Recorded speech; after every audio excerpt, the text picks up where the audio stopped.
And I know that I sound crazy now, even talking about a $10,000 XR.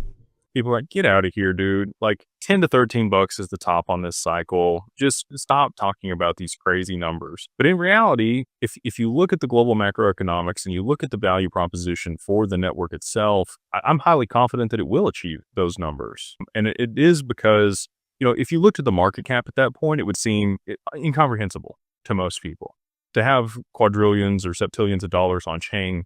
How? Right. But the difference here is stocks are all available to be traded. All those units are available to be traded at all times. So that demand, whatever it is on the stock and whatever it's priced at, is a correlation to the total outstanding shares versus what it's trading at. These cryptocurrencies can be held away, right? And so that you've already seen some of this with Bitcoin.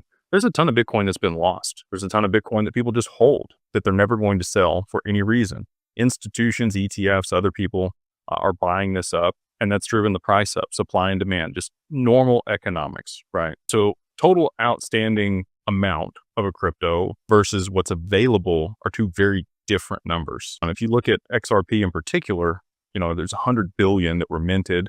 There's less than that now because a little bit's burnt every single day. It'll last, close to 50,000 years at the current burn rate, which people are like, oh, it's all going to get burned up. Not anytime soon.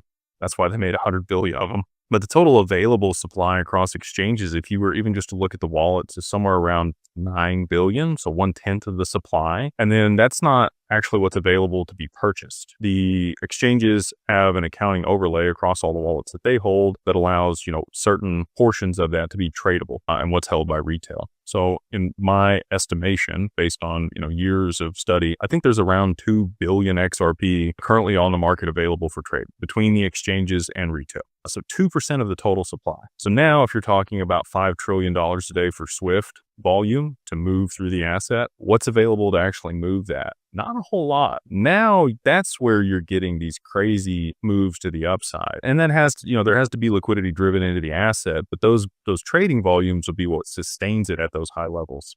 And so I think that that's the paradigm that a lot of people have a hard time getting over, is the actual utility of these networks hasn't even occurred yet.